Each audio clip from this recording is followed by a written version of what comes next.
The day Pompeii died. The town slowly came to life that July morning in 79 AD. Bakers lifted hot, fresh bread from ovens. Fish merchants arranged the day's catch on their stalls. Fruit and vegetables were carefully put on display. All of the shopkeepers and traders hoped to do a lot of business. Many wealthy Romans had come down from the city for their holidays. Pompeii was a popular holiday resort, and many rich people owned holiday villas there. Soon, the streets became crowded. Traders called out to customers. Slaves hurried about on their master's business. In the beautiful villas, many slept on, enjoying the first days of their holidays.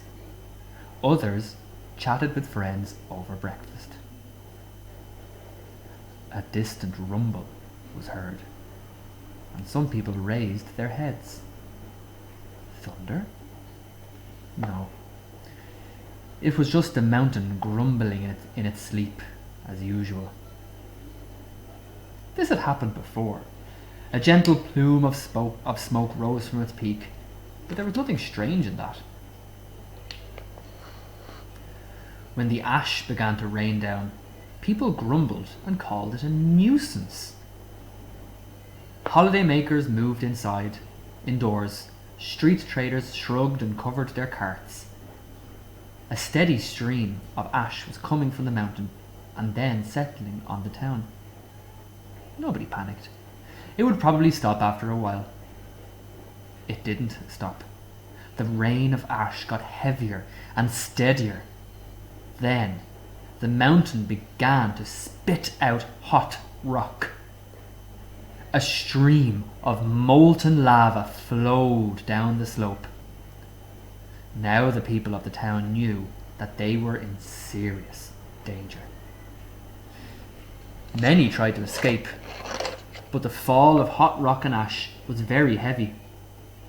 Some lucky people managed to reach safety. However, many more were covered in the hot ash as they ran through the streets. They were smothered where they fell.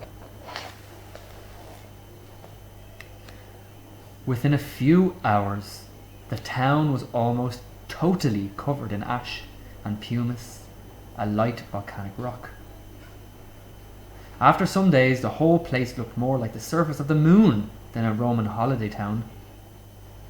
It would lie undisturbed under its cover for many hundreds of years.